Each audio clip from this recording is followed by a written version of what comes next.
Welcome to Trial by Fire, an original podcast by Lexigate. In each episode, we sit down with women who built their own firms and redefined success on their own terms. Here's your host, Julia Hensel. Hello and welcome back to Trial by Fire, where we sit down with women who own their own firm and hear their inspiring stories. Today we have a special guest, Brooke Birkey. Brooke is a business owner and she's also deeply involved in law firms. So while not a law firm owner herself, she does check both of our boxes of business owner and involved in the legal industry. And I think that her insights are going to be particularly helpful for our guests. So Brooke has worked in almost every seat inside a law firm, from marketing to receptionist to case management and beyond. And she did all of that before founding her current company, Level Up Law Firm Business Coaching, in 2023. Their mission is to help firms fix emotional intelligence gaps that quietly cost them leads and revenue. So welcome, Brooke. Thank you so much for joining us. Thank you so much for having me. I'm pleased to be here. Yeah, really excited to hear your story. And in addition to your story, some of the insights that you have for other law firm owners, as far as ways that they can better leverage emotional intelligence to have a better customer experience and also make sure that they are signing all of their leads. So would love to just start off with your own story. So you have lots of expertise inside law firms. Could you just share a little bit more about what drew you to the field of law and some of the roles that you've held in law firms? Absolutely, yeah. So my history with law firms is long and storied. I started when I was 18 or 19. That I started working professionally in like a professional role pretty early, and so it was an interesting time because most of my friends were in school full time, partying and doing all of that, and I was working as an office manager at a little real estate law firm, and that also had a title company and a mortgage company, and so I learned so much, and I really got hip to the adult world really quickly, and then from there I kind of continued my journey. I went back to school. And so wherever I was basically working for law firms. And so I've been a legal secretary. I've been a marketing director, sales director in a small firm. Pretty much everything except for attorney itself. And even sometimes I felt like I was an attorney when I was drafting memos and things like that. So I have a deep love of the law and law firm culture in general. That's awesome. And so cool to have seen it all. I mean, so many people at law firms wear so many different hats. And I can imagine your perspective of having sat in so many different seats is helpful to the firms you work with today. Yeah, so I would love if you can just fast forward a little bit to the decision to start your own business and your own coaching business. As many of the women we have on this show are business owners. What inspired you to take the leap? So that was another interesting time. It was right after COVID when everything was just crazy, and I had been working at a personal injury law firm for the past 6 years, and then I decided to move back to Florida. And so I was recruited to do intake coaching by this great company, and so I was doing that for a while. And what I noticed is that the issue doesn't stop at intake. Right? Intake can be the most prevalent or visible pain point for a law firm, but just because you fix intake doesn't mean that you have a smooth operating system for your client journey. And a lot of times it's just taking the issue and pushing it into the next phase, which is client management or interdepartmental alignment. And so in starting Level Up Law Firm Business Coaching, I added the additional services of client journey to where no matter where you are in the client journey, wherever your pain points are, there's an emotional intelligence solution for you. And I've seen it, make a really big impact on firms because it's a more holistic approach as opposed to just isolating an illness, right? So we all know that, like, if your toe is broken, your toe is what gets the most attention, but you might also have a cold, or you might also, have something, other health issues going on that aren't causing as much pain. And so it's kind of the same idea. Yeah, that's really a great point. I feel like too often firms think about things in departments and like, oh, this is a marketing issue, or this is an intake issue, or this is a issue with our paralegals and our staff that's serving the clients, and not everyone thinks about it kind of holistically and really takes that, okay, you're a client going through the journey. What are you going to experience along the way as a holistic journey? Yeah, and it's so interconnected, even though it's not necessarily seen that way. So that becomes even more nuanced, which is where the emotional intelligence skills come in, because it's not an EOS type of problem. It's not like a frequency of meetings or what's, moving rocks or things like that. It's much more nuanced than that. And so if you don't have the skills to be able to pick up on that, you won't come by the solutions. Yeah, absolutely. Oh, I'm glad you said EOS because I'm excited to talk about that too. But before we get there, I would love to just kind of think through the client journey a little bit, and would love to hear some of your advice to law firms. So maybe starting on as upstream as possible, so marketing, before anyone even calls the firm or submits a intake questionnaire. What are some of the major emotional intelligence mistakes you see firms making on the marketing front? Yeah, so I think that marketing has become so much an appeal to what is trendy and what gets people's attention, but that's not necessarily their chief motivators or what's best for them, right? And so the first step that any marketing team can sit down and do is the ideal client exercise, which most firms do. That's pretty standard marketing advice, but take it a step further, like not just why do they need you, demographically or situationally. What is driving their buying decisions? How are men and women different? How are people in different ages different? You take something from, let's say, like personal injury that affects everybody. Like you can get hit by a car, whether you're this demographic or that demographic, it doesn't matter. And so you have to be pretty well versed in the psychological indicators for lots of different people, different stages of life, things like that.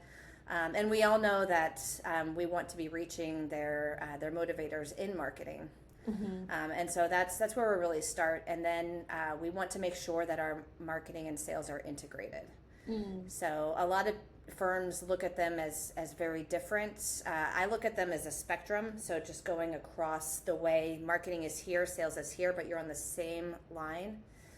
And sales needs to be just as aware of what psychological indicators are there, or what branding is going on, or what events are going on, or how to participate, or how to reinforce messaging, or what videos are on the website, because they become resources and tools as the client progresses through the client journey. So that's where we start with that. Yeah, I think that's really well said. And I feel like there's kind of this intersection between deeply understanding the client, and to your point, not just one client persona, but the vast variety of different client personas you might have.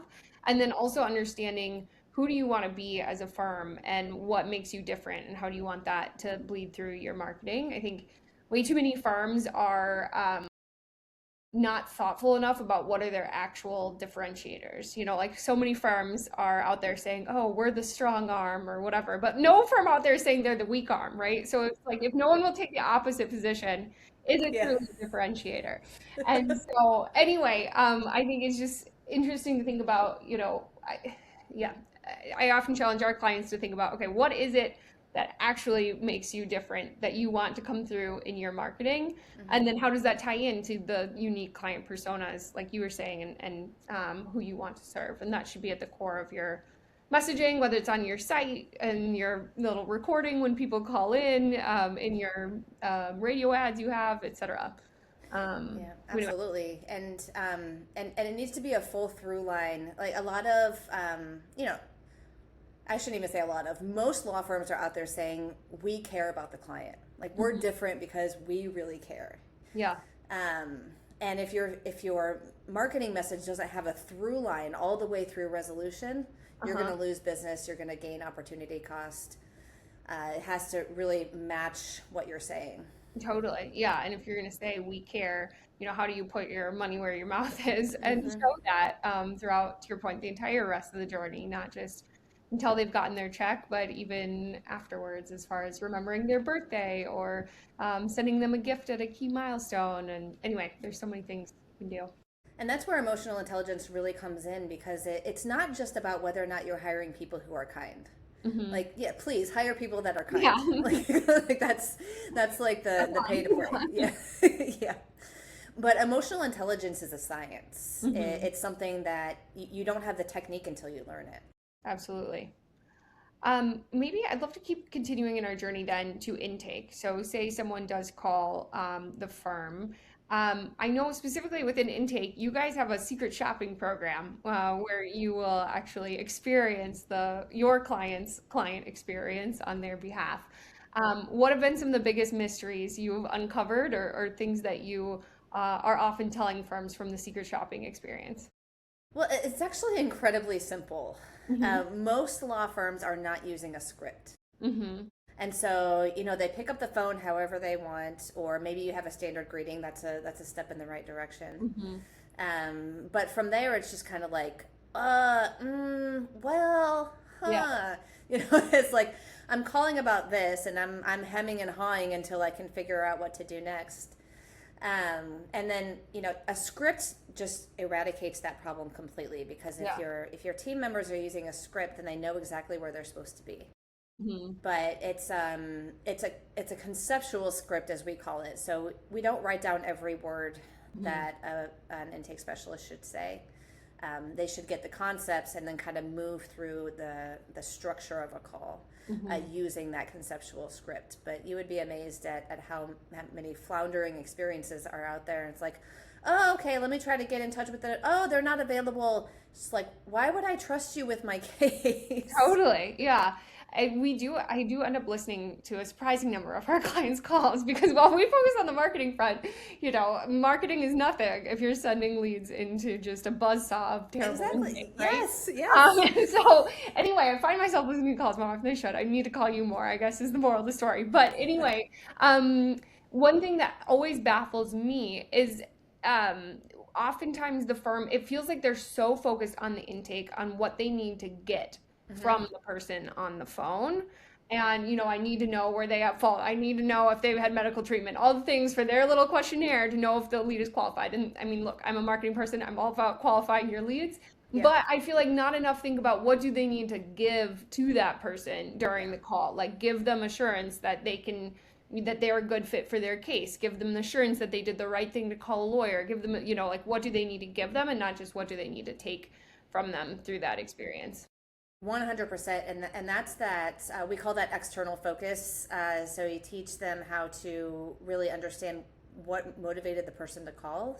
So their blind spots or things that they might be hiding, and then to kind of get out of your own mindset. Yes, you've heard this fact pattern 16 times already today. Right. Yes. But I encourage our students to really think of each call as individually, because your technique is going to be a little different with each caller. Even if you have heard the same or similar fact pattern all day long, is that each person is going to be just a little bit of a different technical challenge. Yeah. So I encourage them to kind of lean into that, so that it doesn't become so rote and mundane. And yeah, you were injured. Okay, where? Yeah. Totally. Yeah. And it's funny. It's like, for a person who's on the phone all day, answering these intake calls, it feels to them like, and you can hear it in people's voice when you listen to the calls, like, oh man, this is probably the 16th time today they've asked this question or more.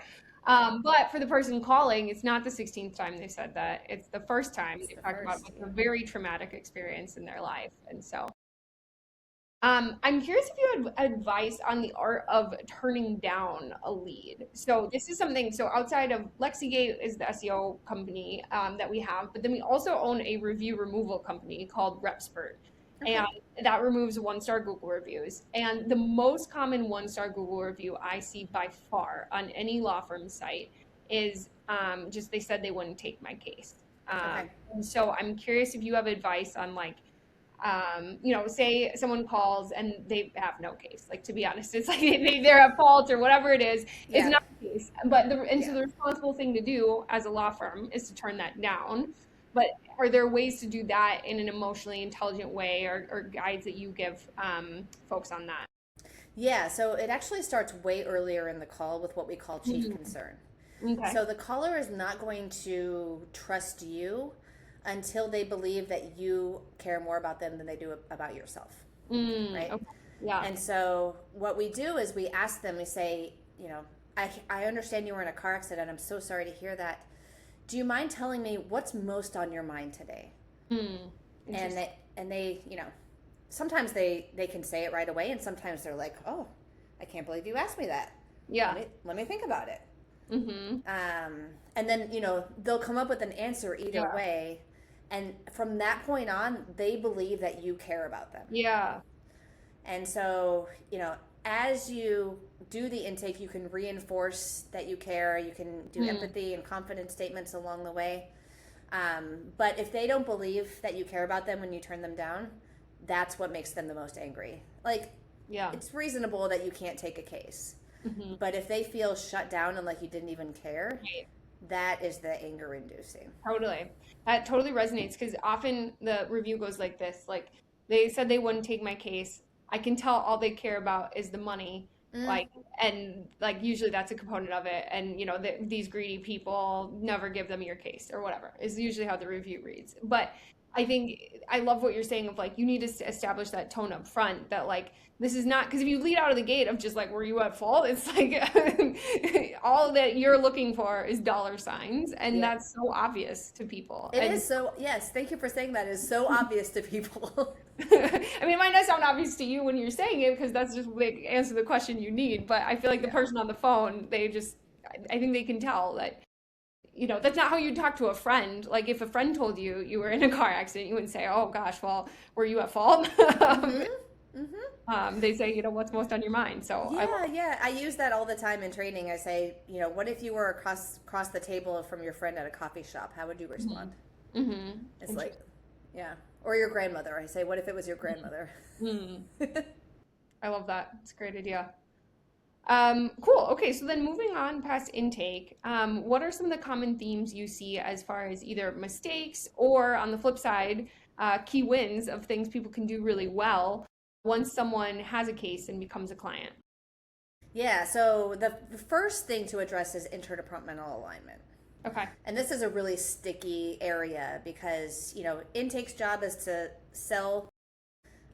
Case manager's job is to do the legal work. But who is in the middle? Who is, verifying all of the things and making sure that it's a case? And then even more important than that, from an EQ standpoint, connecting with the client, saying, welcome, we're so glad you're here. Here's where you are now. Is people just want to know where they are now and where they're going next. Don't try to give them the next 16 steps. I've seen this in intake where they try, so the process is da-da-da-da-da-da-da-da-da. I'm like, you lost me at process. Right? So just where they are now and where they're headed next. They want to know that the handoff between intake and case management is warm, and that they really know what to expect as far as communication. So here is where I tell people to really produce your communication policy. Let them know, if you call, I will text or email you back the same day, and I will return your call within 48 hours. Whatever your communication policy is, do that up front. Client communications is a lot like marketing. So what are we up to now, Julia, for how many times you have to provide a marketing message before someone raises their hand? Right. Oh, yeah. It's like 7 or more. Yeah. Yeah, a lot. And the messaging is like osmosis. It gets in there, but there's so much other noise that it doesn't get in there the first time. Totally. Right. So the client communications is the exact same thing. So if you share your client communication policy at the handoff, then you have to share it again in your first conversation, your second conversation, your fourth. Interesting. And so they will have a very clear idea of when to expect, because that's what people get so angry about is when they call and they feel like they're being ignored. Yeah, makes sense. And they're like, I haven't gotten any updates on my case. Yeah, even if they have. Yeah. And so, one of the top reasons why people get angry just in life is unmet expectations.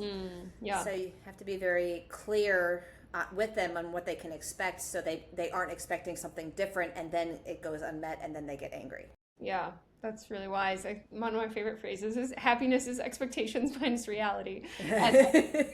And it's true in this instance of I like what you're saying about repeated communications because people will come in with their own set of expectations, and those are really hard to get out of their mind. And so if they had an expectation that they were going to talk to you every single day, you need repeated communication to set the actual expectation and kind of boot out whatever their go-in expectation was for how the process would go. Yeah, and so we train case managers to have time blocks where they're doing communications. If you have a really squeaky wheel client that calls you every day, every firm has one, right? Then give them their own 20-minute slot every week. Be like, this is your time. This is your special time. Yeah. I'm looking forward to speaking to you on Wednesday. They call on Thursday. I'm looking forward to speaking to you on Wednesday. Yeah. They get it eventually, but the key is to make them feel very valued and special and say, yes, I want to speak with you every week, not every day. Yeah. But you can expect that we're going to have that connection time, and it's going to be high quality as opposed to you're catching me when I'm doing other things. Yeah, that's a great idea. Like being proactive about what you can offer to then help shape the path away from what you can't offer of talking every day. One of the things I really like about how you approach things is that client experience then doesn't just end when the person gets their check. So how do you think about things about staying in touch with clients and offering emotional intelligence and great client experience after that big moment? Well, it's like the intake conversation, it starts much earlier. So if you're not doing these things way earlier in the client cycle, then if you try to retain connection after the case is over, you're going to have limited or mixed results, right? So whatever systems or patterns or habits for relationships that you want after the case is over, start them when the case is launched.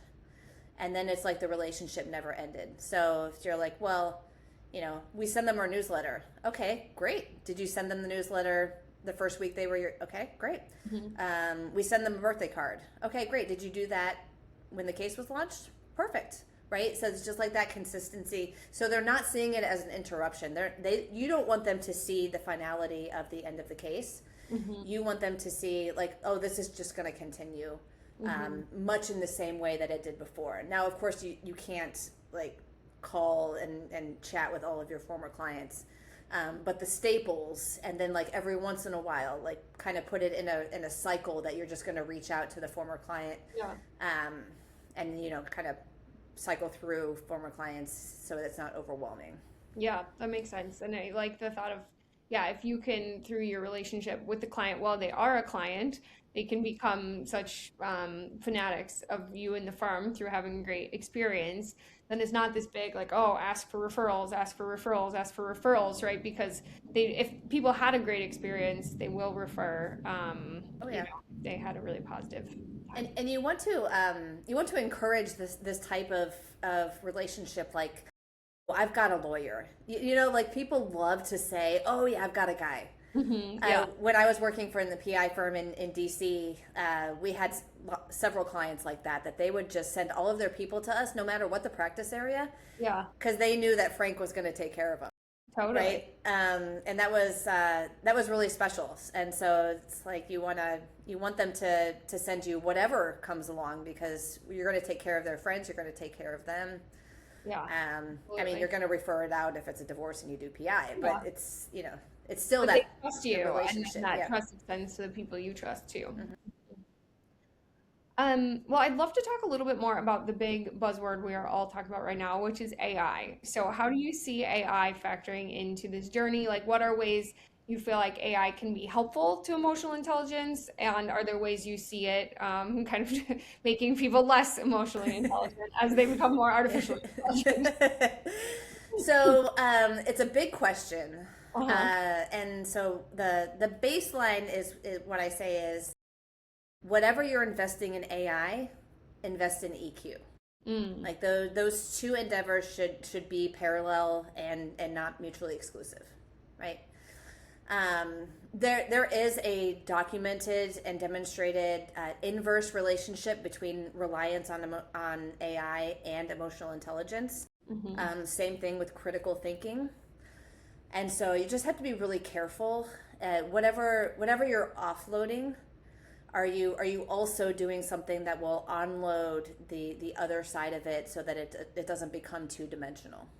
Yeah, makes sense. One thing a lot of firms are talking about right now, and as I go to a lot of conferences, I see a lot of, is the AI call answering. So where AI is actually answering either during the day, or some firms just have it turned on after hours. What are your perspectives on that in the client experience? So it's more of just a human experience perspective, Mm, is that humans are wired to connect with other humans. mhm. And that's how they grow, that's how they develop emotional intelligence, that's how they flourish, is through community and connection with other humans. I don't know if you've ever seen any of those documentaries on like Russian orphans, and they lay in the cribs all day and they don't get any human connection. They don't survive. They like actually don't survive. And so when you're thinking about client experience, and you're saying, okay, so now I'm going to have my phone calls answered by a robot, you're taking away that opportunity for that human connection, which builds trust, which is a through line in the entire client experience. So if you start with a lack of trust or inability to connect, then you put yourself in a more difficult permission to build that. And that comes up in all kinds of different ways. Like if a client doesn't trust your case managers, they take up a lot more of their time because they're trying to micromanage their own case. Maybe they don't listen to the attorney. So trust is a huge factor in opportunity costs, because the more time that you're spending trying to wrangle a client that doesn't really trust you, the more money you're losing in the front end. So you may be having more, I don't know, margin of revenue on the front end, but there's a really true cost and opportunity cost in the middle of the case. Yeah, I think that's well said. And also thinking about like um, trust is always easiest to establish from the beginning and hard to make up later down the road. And so I think those first moments with a client are really important to establishing trust. They are, yeah. And even if you can get them to sign up, so a lot of law firm owners kind of look at it and it's like, well, they signed up anyway. Hmm. Okay, but what problems are you buying for yourself later on? Just Hmm. take a look at it, do the evaluation. Yeah, absolutely. Well, the other thing I'd love to touch on is what we kind of put a pin in earlier, which is when you mentioned EOS. I'm curious, so firms who work with you to level up their emotional intelligence throughout their firm, you probably through that see how this integrates into a lot of the processes that their company has. Do you have any thoughts on, what are ways firms can better stay organized, or what is essential to have as far as processes and procedures in order for training like yours to be effective? Yeah, so EOS is a great system, and there's some other ones out there that are people tend to kind of like change EOS a little bit to fit Hmm. their firm, and that works too. Yeah. But if you don't have strong systems and processes, the emotional intelligence coaching is going to kind of leak out the side of the canoe. Hmm. Just because if you don't have the reinforcement, if you don't have the metrics, all of this. And so, we work with firms of all sizes that they don't have to be running EOS, but we treat a program very differently for a small firm that's kind of just getting started, as opposed to a firm that is running EOS and has the layers of management. And so, what I've noticed though recently is that there's a level of complexity in law firms that can actually be a stumbling block, Mm. because the staffing situation is unstable. Mm. So we've all been talking about in the last 5 years how hard it is to find Yeah. staff, and Hmm. longevity and loyalty and work ethic and all of that. So that's part of a weak foundation. And then AI is so untested and it's so new that is also a weak foundation, just because we really don't know what the effects are. Hmm. Um, and so what I've been recommending lately is, scale down a little bit, Mm. simplify a little bit. I know the last 10 years have been all about scaling up. Hmm. But I'm saying simplify, scale down a little bit, because then you have an easier time. Let's say you have to fire somebody or somebody leaves or whatever, and you have a scaled down, simple system that can be easily picked up. Mm-hmm. And then you, as the breadwinner or whatever you're doing in the firm, Mm-hmm. are taking on the complexity directly. Mm-hmm. Yeah. So it's a little bit of a different delegation conversation. Yeah, that's really interesting. And I like what you're saying about how, yeah, any sorts of enhancements you make to your team and your process are only as good as the accountability is. And so if you don't have any sort of like scorecard metrics or other things to make sure people are following through and following the playbook, then, you know, their hard work and all that they've learned from you might not be put to good use. So, Yep. Yeah, cool. you don't want all the hard work that you've done with me to get lost in chaos. That's Yeah. the worst thing. Yeah. Well said. Awesome. Well, to close out, I would just love to hear your thoughts on business ownership. So, as a person who works with many business owners, but then you've also started not only Level Up yourself, but also many other small businesses as well. I would love to hear, what do you think is the most rewarding thing as a small business owner? And then what have been the biggest kind of challenge you've overcome? Um, the most rewarding thing is hands down being able to see something that you have produced and had a big hand in producing benefit other people, and add to, you know, other people's lives that are attaching themselves to the business. Just to be doing something worthwhile and meaningful that, you know, you don't always get that strong opportunity when you're working for other people. Yeah, definitely. The hardest is probably that you have to be so flexible, which is not my strength. Because you're the last stop for everything. And so when the economy changes or trends change or new technology comes or, you know, a staff implodes or whatever happens, then you have to be quick on your feet and nimble. Yeah. All the time. And so that's something that you don't have, because when you're in a role, you just have your role and that's it. But Absolutely. when you're a business owner, it's everything. Yeah. No, my motto, or one of my like kind of phrases I've felt since becoming a small business owner, is just open hands. Like I feel like I have to have you can't hold too tightly to things, because like you said, there's always good blessings that come in your open hands, but also things that can leave you too. So anyway, it's good to have kind of an open mindset and flexibility, like you said. Yeah. Awesome. Well, thank you, Brooke, so much for joining the show today. I feel like we could have talked all day. You have Yeah. many years of wisdom to offer other law firm owners. So, anyway, thank you so much for joining. Your information will be in the show notes if anyone would like to reach out to you, if that's okay, to get to be in touch more. Yes, please. And thank you so much for having me. It's been wonderful. Anytime.